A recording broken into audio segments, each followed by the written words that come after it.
Ei, gente, tudo bem? Meu nome é Silvana Barcelos, mas vocês podem me chamar de Vana. E esse é um vídeo que eu vou começar a introduzir o assunto de fermentação natural sem glúten para vocês. Esse vídeo faz parte de uma série que eu vou ensinar a fazer o levain, a fazer polish. Vou explicar um pouquinho sobre cada um dos tipos de fermento, mas eu acho que para quem não conhece nada, quem nunca ouviu falar de fermentação, é necessário esse vídeo introdutório para vocês saberem a nomenclatura que eu vou usar nos outros vídeos, entenderem do que a gente está falando. Então, primeiro eu vou começar falando dos tipos de fermento. Então, a gente tem o fermento biológico seco, que pode ser também o fermento biológico fresco. Esses dois fermentos, eles têm a mesma função, eles são compostos praticamente pela mesma coisa, que é uma levedura isolada, só que a diferença única é que o fermento biológico fresco, ele tem água ainda. E o fermento biológico seco, ele é seco, né, como o próprio nome já diz. Então, é retirada a água e é por isso que o volume deles dois é diferente. A conservação dos dois também é diferente, mas eles têm exatamente a mesma função do pão. A gente tem o polish, que é um pré-fermento, e a gente tem o nosso levain, que é o fermento natural, e aí tem vários nomes diferentes, tem massa madre, levieto, então tem vários nomes diferentes, eu vou explicar cada um deles e explicar a diferença de cada um deles. Então, a gente tem o fermento biológico. Em alguns casos, vocês vão me ouvir falando o fermento biológico industrializado. Porque, querendo ou não, o nome fermento biológico vem de ser micro-organismos, leveduras. Então, são organismos vivos. Então, querendo ou não, todos os nossos fermentos são fermentos biológicos. Então, muitas vezes eu falo, fermento biológico industrializado. Por que isso? Esse fermento biológico seco ou fermento biológico fresco, eles são fermentos formados por uma levedura isolada. Então a gente tem uma levedura, inclusive é a mesma levedura que a gente usa para fazer cerveja, que é uma levedura que come, né, que se alimenta de glicose, de amido, de algo que tem açúcar ou carboidrato, que no caso de amido, por exemplo, é um carboidrato um pouco mais complexo, mas que também depois vira açúcar. Ele se alimenta somente disso e gera gás, né, que é o que faz o nosso pão ficar fofinho, crescer e tal. E álcool, que depois não vai ficar no nosso pão se for feita adequadamente a fermentação, né? Então ele vai evaporar quando a gente estiver assando o pão. Ele só faz esse processo, é um processo único. E aí é por isso que a gente prefere usar outro tipo de fermento que faz outros processos no nosso pão. Então a gente tem o polish, que é um pré-fermento. O que significa que é um pré-fermento? Ele não é um fermento selvagem, como o levain, ele não é formado só por farinha e água. A gente usa uma quantidade bem pequenininha do nosso fermento biológico seco, ou mesmo o fermento biológico fresco, para começar a fermentação ali. Mas como a gente usa uma quantidade bem pequena, coloca farinha e água, isso aí dá tempo de, além desses micro-organismos se reproduzirem, se multiplicarem, outros micro-organismos que já são próprios da farinha, da água, do meio ambiente, ele também possa se reproduzir. E esses outros micro-organismos vão conseguir fazer outras reações. Então vão produzir alguns ácidos, ácido lático, ácido acético também, em uma pequena quantidade. Por que pequena quantidade? Porque a gente já iniciou essa fermentação com uma levedura pronta lá, que já é adaptada para fazer pão, para se alimentar ali. Então, dessa maneira, vai ser a maior parte dos micro-organismos que está no polish, ele vai ser formado pela multiplicação desses micro-organismos aqui, mas tem outros junto. Então, esse fermento é um fermento muito interessante, né? O pré-fermento polish, principalmente quando a gente fala de fermentação com glúten, tem vários outros tipos de fermento, pré-fermento que a gente pode utilizar. Então tem polish, biga, entre outros, mas na fermentação sem glúten, no caso aqui a gente está usando uma farinha de arroz integral, eu não acho tão interessante utilizar outros tipos de fermento, porque a questão maior desses outros tipos de pré-fermento é a consistência. Quando a gente usa farinha sem glúten, a gente não tem aquela formação, né, que acontece quando a gente usa com glúten. Então eu acho que o polish é o mais interessante. Por quê? ele vai ter uma consistência parecida com o nosso levain. Então, em qualquer receita que tenha 50 gramas, 60 gramas de levain, você pode simplesmente ir lá e usar 50, 60 gramas, a mesma quantidade de polish. Então, por isso que eu acho o polish o mais interessante. E aí, depois a gente tem o nosso levain, que é um fermento natural. Então, quando a gente ouve a palavra levain, às vezes pela primeira vez, o que significa isso, né? Levain é o fermento natural, selvagem, feito somente com farinha e água. E em alguns casos a gente usa também açúcar. Depois eu vou explicar para vocês o porquê usar açúcar e tal. Mas ele é basicamente um fermento composto por farinha e água. A gente vai misturar farinha e água, vai deixar fermentar, vai guardar no lugar quentinho e tal, e ao abrigo da luz, né? E esse fermento vai fermentar naturalmente, de forma selvagem realmente. A gente não tem nenhuma levedura isolada que vai ser acrescentada nele. São simplesmente os próprios micro-organismos do local, da sua farinha, da sua água, do seu ambiente. Então, inclusive, cada fermento, cada lugar que você faz um fermento é um fermento diferente, é um levain diferente. Porque o levain ele vai ser composto pelas bactérias daquele lugar. Então, o levain ele tem essas características e ele vai ser fermentado de acordo com o ambiente em tempos diferentes. Então, o levain pode demorar 1 dia, 2 dias, 3 dias, até 5 ou 7 dias para virar um levain mesmo, para fermentar. O levain, como ele é formado por esse conjunto diverso de micro-organismos, de leveduras, de bactérias, ele vai formar uma série de reações diferentes aqui. Diferente do fermento biológico seco, principalmente, né, que faz uma reação única, que é pegar o açúcar, transformar em ar e em álcool. Esse levain, ele vai fazer uma série de reações. Eu não tenho nem como te falar exatamente quais são as reações que vão ser feitas, até porque cada levain, cada maneira que você cuida dele, as temperaturas onde você deixa esse levain, ele vai se comportar de uma maneira diferente. Mas de um modo geral, ele provavelmente vai fazer reações como o do fermento biológico seco também, reações que se alimentam do açúcar, formam gás e formam álcool, mas ele também vai fazer reações que criam outros nutrientes e outros alimentos, né, outras substâncias. Então, por exemplo, reações que a gente sabe que acontece até pelo cheiro e pelo gosto que o nosso levain deixa nos nossos pães, é a formação de ácido acético, a formação de ácido lático. E além disso, a fermentação, de uma maneira geral, a fermentação natural e selvagem, ela também muda as características das farinhas, do pão, dos ingredientes como um todo. Ele cria substâncias novas, aromas novos do nosso pão. Ele também transforma antinutrientes em nutrientes, ele melhora a biodisponibilidade dos nutrientes. Então ele faz uma série de reações no nosso pão que os outros fermentos não vão fazer e que deixam o sabor do nosso pão, o aroma do nosso pão muito mais complexo. E aí cada levain vai formar características diferentes e é normal que quando você faz um pão com levain, você mude as características do pão, mude a característica do aroma do pão, do sabor do pão e talvez crie realmente moléculas que lembram outros sabores. Eu mesmo tenho alguns pães que eu faço com levain que eu sinto um sabor parecido com azeitona. E no seu pão pode ter outros sabores que vão ser formados.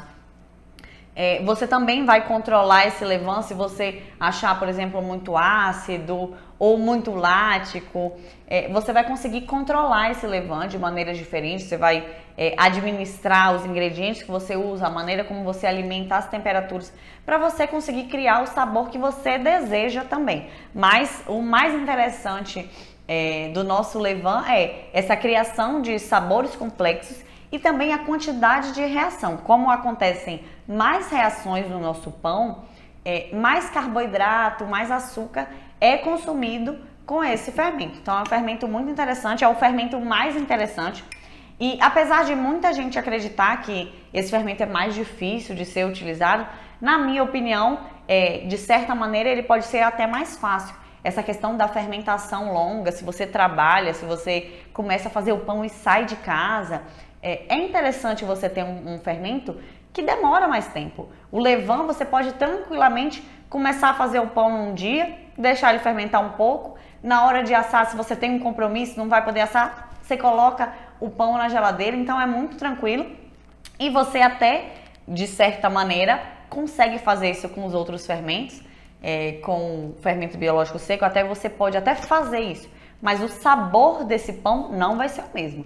Então, uma fermentação longa com um levain é muito interessante. E às vezes, quando você vai fazer uma fermentação longa com um fermento biológico seco, não vai ser tão interessante, o sabor vai ficar alcoólico.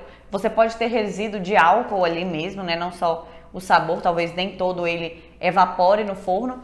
Eu realmente já fiz, por exemplo, uma fermentação longa com o fermento biológico seco e o sabor ficou bem alcoólico, tinha um sabor de cachaça, assim, no pão, porque numa fermentação longa ele fermentou bastante o pão, gerou muito álcool, então mudou muito o sabor. E o levain, você pode fazer fermentações de 48, 72 horas ou dependendo até mais, e o sabor ficar incrível. Então, é o levain mais interessante para a gente utilizar. O que significa fermentar, né? Tem muitas pessoas que perguntam assim, mas como que eu vou saber se o meu polish, se o meu levain, se o meu pão, se eles fermentaram? A gente vai saber se ele fermentou por uma série de características. Uma delas é a mudança de cheiro.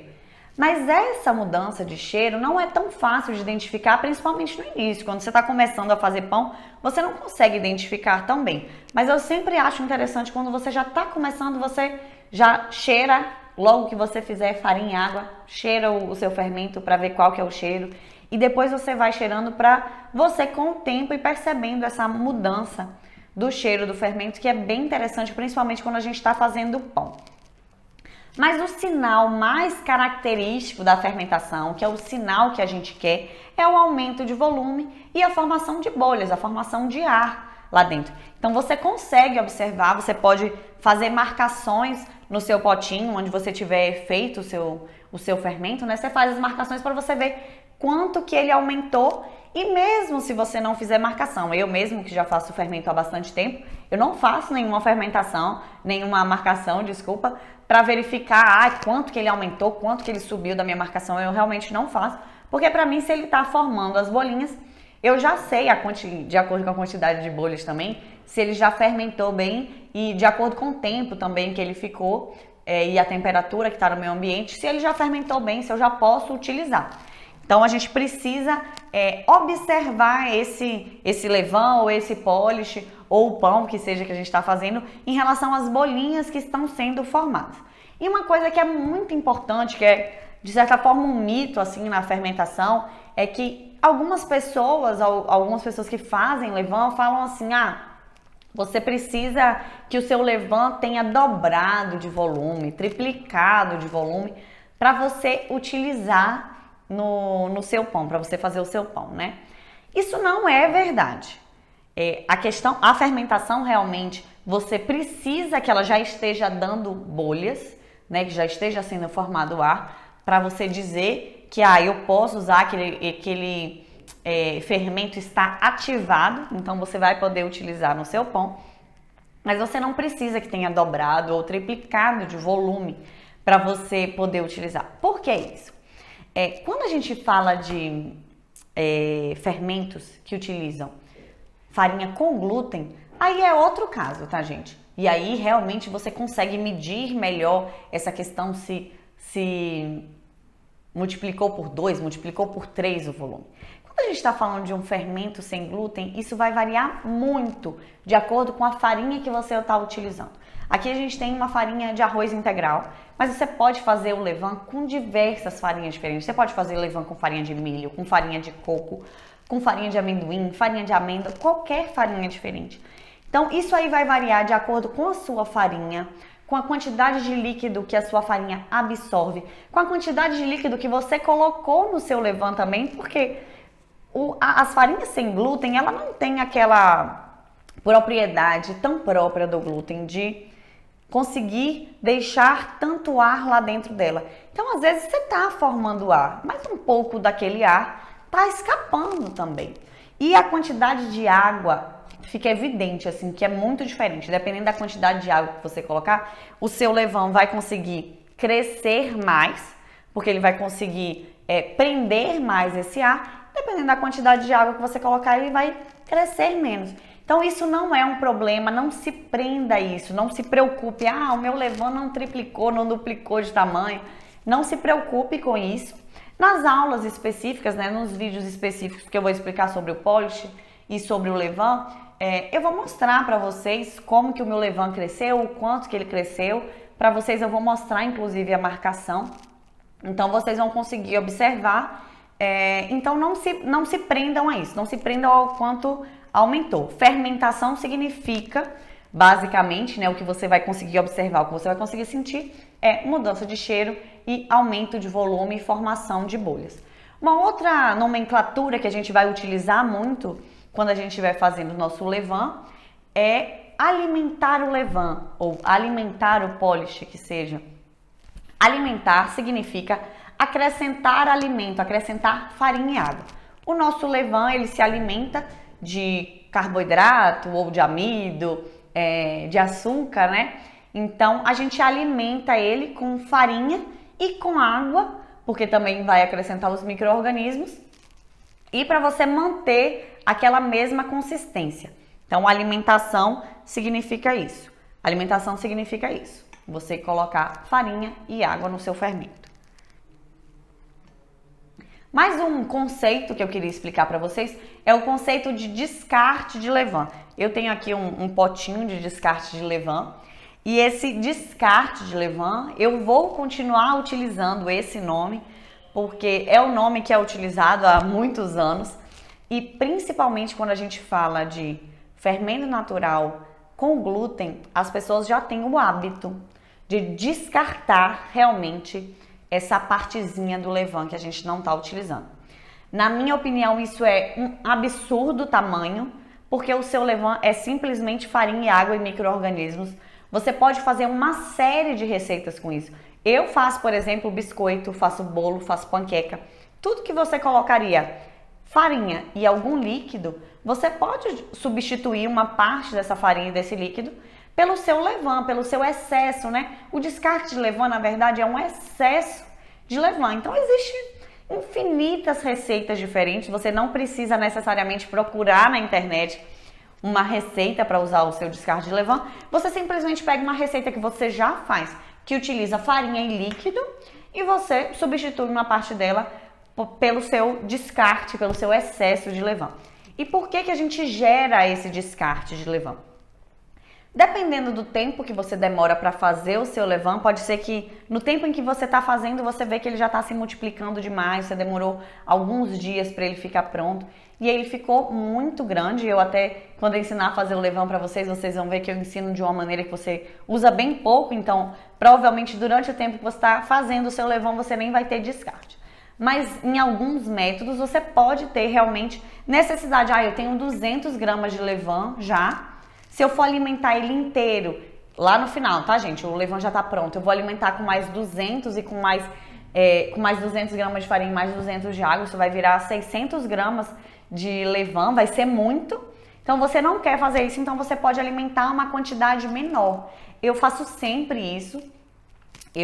Quando vou fazer o pão, eu não alimento o levain todo necessariamente. Então, realmente sobra uma quantidade, porque eu não quero multiplicar tanto, sobra essa quantidade, eu guardo num potinho e depois eu uso para as receitas. Então, sempre que eu falar sobre descarte de levain, uma receita de descarte de levain, é isso. Na verdade, é um excesso de levain que a gente vai guardar, a gente não vai ficar alimentando e que a gente vai poder utilizar para uma série de receitas diferentes.